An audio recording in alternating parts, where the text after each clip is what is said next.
They're better off out than staying in.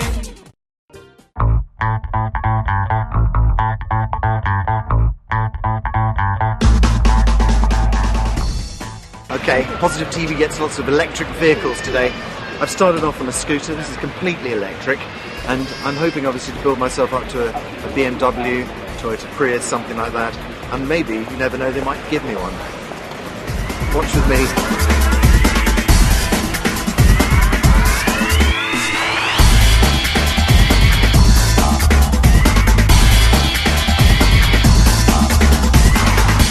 I'm Stephen Glazer, and I'm the founder and director of the Revolve Eco Rally. I was involved in promoting a certain technology, something called fuel cells, which were invented in Britain 150 years ago. People say nothing good is new, it's true. I was promoting that technology in vehicles and in other applications, and I thought the best way to do that is to do it in vehicles, because there are fuel cell boilers, there are fuel cell power supplies, there's all kinds of things, but no one would follow a Brighton to London boiler rally, would they? So you do things with cars. Cars are sexy. People like cars. They can relate to it. Cars are much more than from A to B, we can pull people into that event doing it like that. And the basic formula is that we get all the best cars together, try and convince the OEMs to play with us, and we've got just about every OEM, apart from one, I think, involved this year. And get celebrities and other dignitaries, well-known faces to drive them, and the press will come and we'll make a big bang. So we don't want to have any accidents, but we do want to make a big bang. Hi, my name's Danny Tendler, and I'm from eCity Wheels, and these are our bikes, the electrocycles. And this is the electric motor, which is embedded into the tire, which is connected to a controller, hooked up to the batteries, and adjusted by a throttle, and that's all that there is to it. But this is basically about it. It's just got a kettle lead on it and a wall plug. It's as if you were plugging in your laptop or a mobile phone. It takes about 5 to 8 hours for a full charge, so it can be done overnight. And it'll take between 1 and 2 kilowatt hours to fully charge the batteries. Okay, I suppose. Which works out to about 5 to 15p. Yeah, good afternoon. I'm John Kingston. I look after government affairs and environment for Honda in the UK. And this is the Honda Insight. It's our latest generation petrol-electric hybrid vehicle. Effectively, you've got a standard petrol engine in the car. Okay. And bolted onto it is an electric motor. Right. And the two power the vehicle together. So the electric motor is assisting or helping out the petrol engine. Right. So as a result of that assistance by the electric motor, the petrol engine's working less hard, right, using less fuel, right, and there's less emissions. So you've got a cleaner package.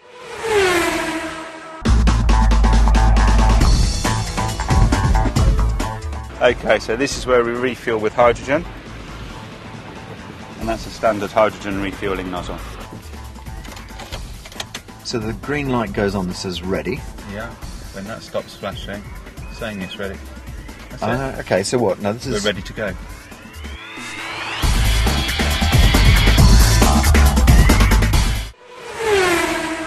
How did it feel to drive? I've never driven anything like it. I'm not as much of a sports car driver, but this thing is completely silent, no pollution at all, and for people who like sports cars, no compromise. It's an incredible car. It's 100 times more impressive than I'd even imagined. It's extraordinary.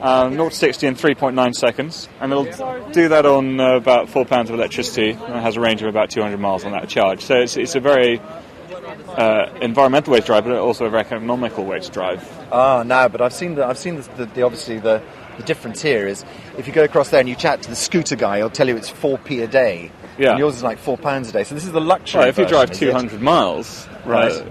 But yeah, this is a car, and cars have more space. And slightly more luxurious inside. Indeed. Which is good. And you look a lot better. Absolutely. Well, I'm not sure. Scooters are kind of cool. But yeah, it's real. The most important about this car is it's real. We deliver them to customers. Customers drive them. We've delivered 500 cars to customers now. So, it's a real vehicle.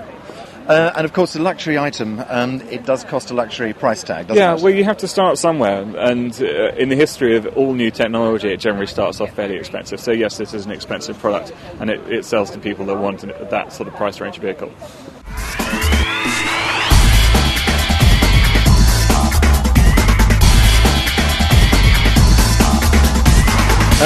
My question is, what's the problem here today? What are we trying to address? We're trying to address about 3 huge problems. One is climate change, the other is air quality, and the third is weaning us off the dependence on hydrocarbons and oil from potentially unstable countries. It was a dwindling resource anyway, so there's a fantastic opportunity to solve those problems with wonderful new technology of the kind we've got here. And what have you found that's really inspired you? A huge number of things, all of which are producing a great deal of food for thought. They're all being fed into my biomethane catalytic cracker.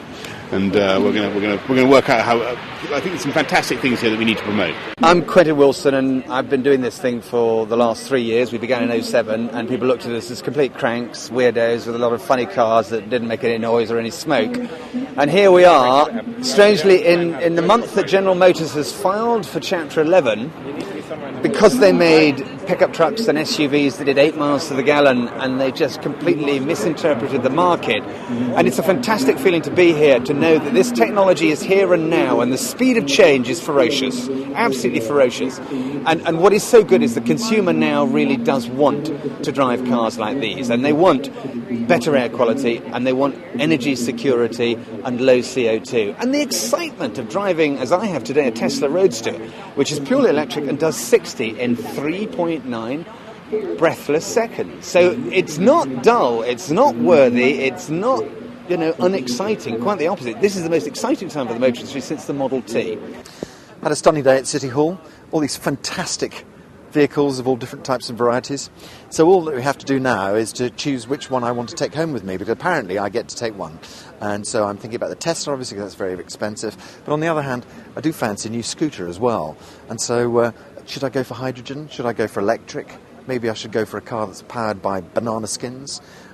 Whatever it may be. Anyway, you enjoy yourselves, and I'm just going to go and choose myself a slick new car. See you then.